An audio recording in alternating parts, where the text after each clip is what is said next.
प्रिय दर्शकों, स्वागत है आप सभी का आपके YouTube चैनल अध्यात्म और ज्योतिष पर। मैं हूं देवभूमि ऋषिकेश उत्तराखंड से आप सबके साथ आचार्य आशीष। फटाफट आज के टॉपिक पर हम लोग आगे बढ़ते हैं बिना समय गंवाए। आज की चर्चा रहेगी नाड़ी दोष पर। नाड़ी दोष को लेकर के अक्सर होता क्या है, कुछ विवाद भी होते हैं और कुछ संशय के कारण से सब कुछ कुंडली में मिल रहा है, नाड़ी नहीं मिल रही है। ऐसी स्थिति में हम लोग रिश्ते छोड़ देते हैं। होता क्या है कि कई बार अच्छे रिश्ते भी इसमें छूट जाते हैं। ठीक इसी प्रकार से मंगल दोष में भी होता है।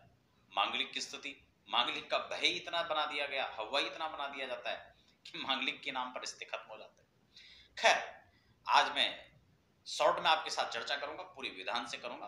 अगर नाड़ी बन रही है, नाड़ी दोष हो रहा है तो उपाय क्या हो सकता है, और अगर नाड़ी का परिहार है तो परिहार कैसे हम इसको देख सकते हैं और समझ सकते हैं उपाय के साथ। वीडियो को बताने वाला पूरी अंतिम तक देखें ताकि आपको बात समझ में आए। बीच में स्किप करेंगे तो आपको बात समझ नहीं आने वाली है।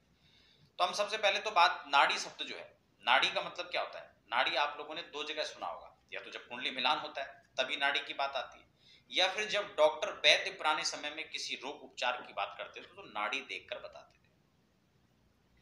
दरअसल में ज्योतिष में भी वही नाड़ी की बात आती है।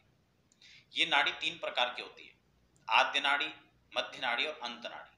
अगर हम बात आयुर्वेद के हिसाब से करें तो कफ, पित्त और वात, तीन प्रकार के जो रोग में डिसबैलेंस होने के कारण से रोग व्याधियां होती हैं, ठीक इसी प्रकार से ये कफ, वात, पित्त पर आधारित ही यह नाड़ी है, अलग नहीं है।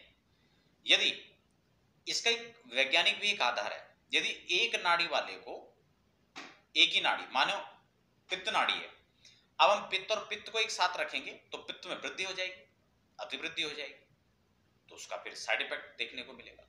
अगर मान लो उष्ण और उष्ण को हम साथ में रखते हैं तो अति उष्ण हो जाएगा। बात समझ में आ रही है बात को?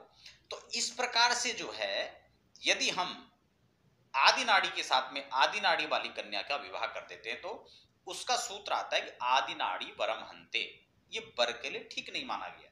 और मध्य नाड़ी कन्या का, यदि मध्य नाड़ी होती है तो ये कन्या के लिए श्रेष्ठ नहीं है। इसी प्रकार से हम इन नाड़ियों का विचार करते हैं। मैं आपको ये बताऊंगा कि अगर नाड़ी मान लो एक राशि है, यहां पर स्पष्ट सूत्र है कि राशिक्यम, अगर राशि एक है, भिन्न वृक्षम द्वयो। मैं आपको शॉर्ट में समझा देता हूं। अगर एक ही राशि वर और कन्या की हो रही है, मान लो दोनों मेष राशि के, लेकिन उनके नक्षत्र अलग अलग हों तो नाड़ी दोष नहीं बनेगा, इसका परिहार हो जाता है। अब हम ये कर लेते हैं, अगर राशि अलग अलग है और नक्षत्र एक ही है तो ऐसी स्थिति में भी नाड़ी दोष का परिहार हो जाता है। तीसरी बात यह कि अगर नक्षत्र के साथ साथ में नक्षत्र एक हो, अगर पाद भिन्न हो तो भी नाड़ी दोष का परिहार हो जाता है।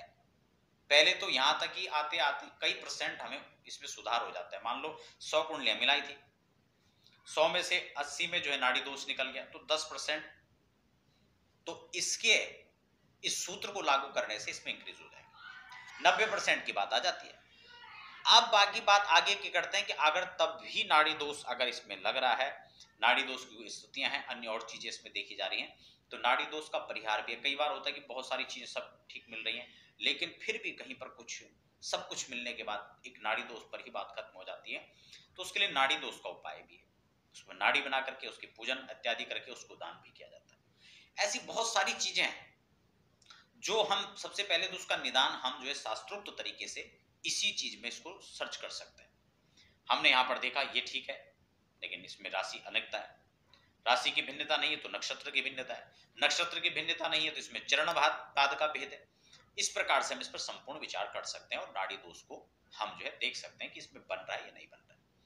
ठीक इसी प्रकार से मैंने आपको पिछले मांगलिक वाले वीडियो में समझाने का प्रयास किया था, 7.5 की वीडियो में, ढैया की वीडियो में मैंने आपको समझाने का प्रयास किया था, काल सर्प आदि की वीडियो में मैंने आपको बताने का प्रयास किया था कि कैसे ये कुंडलियां जो हैं इस प्रकार से जब पूर्ण नियम के साथ देखी जाती हैं तो शास्त्रों में इसका परिहार भी लिखा हुआ है।